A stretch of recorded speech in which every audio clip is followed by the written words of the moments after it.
On passe au premier épisode de votre feuilleton hebdomadaire à l'occasion des 110 ans de la bataille de Verdun. Nous vous proposons de revenir en 4 épisodes sur ces phases marquantes. Un récit qui repose en grande partie sur des sites restés quasiment en l'état depuis 1916. Le premier volet est consacré aux préparatifs et au début de la bataille. Un feuilleton signé Laurent Parisot et Stéphane Matuchet.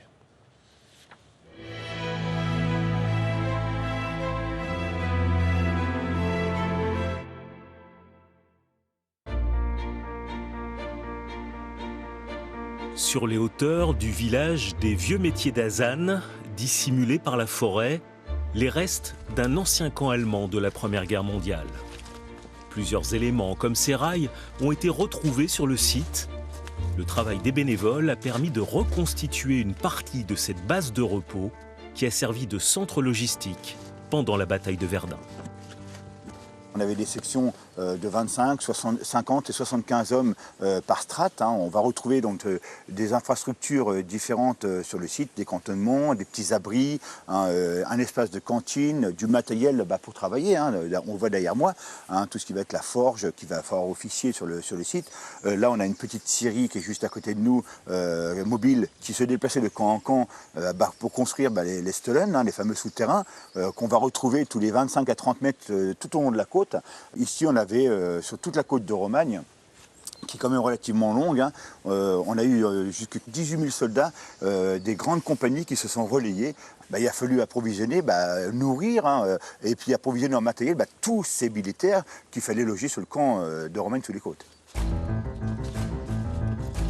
Dès la fin du mois de décembre 1915, des milliers de soldats allemands arrivent chaque jour dans les camps au nord de Verdun.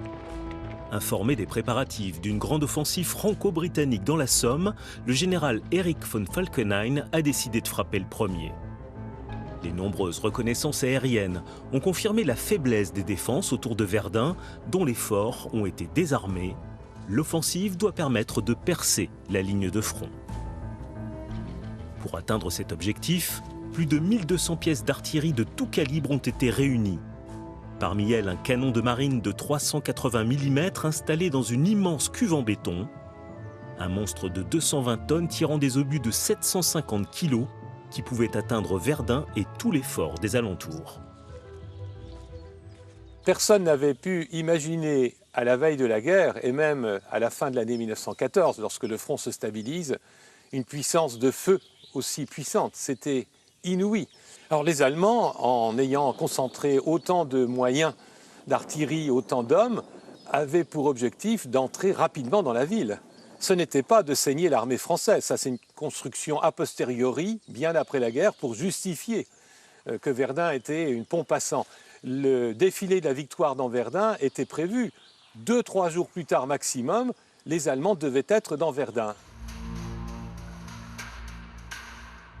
Au nord de Verdun, les premières lignes françaises sont situées au Bois des Corps.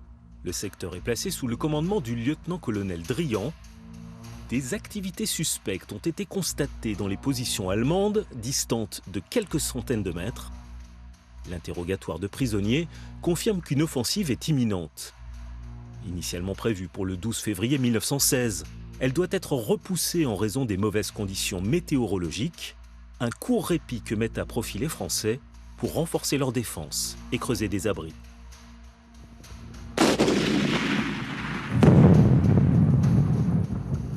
Le 21 février, à 7h15, un déluge de feu et d'acier s'abat sur les premières lignes françaises. Ça fait quasiment une pièce d'artillerie sur 10 mètres linéaires, 10 heures ininterrompues de ce bombardement-là.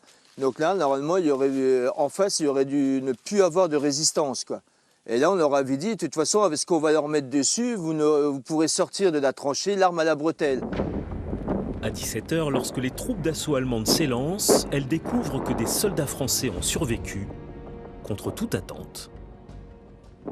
Et là, donc aussitôt le début de l'assaut, le peu encore de soldats français qui vont survivre à ce déluge-là, ils vont s'organiser, ils vont résister. Et ils vont empêcher déjà les Allemands quasiment de déboucher de leur base de départ. Le lendemain, le bombardement reprend. En infériorité numérique, les Français sont submergés. Sur les 1200 hommes que commandait Drian, seule une centaine échappe à la mort. Loués par la propagande, leur résistance a contrarié le plan allemand et permis l'arrivée de renforts sur ce front de Verdun où va se jouer la plus longue bataille de la Première Guerre mondiale.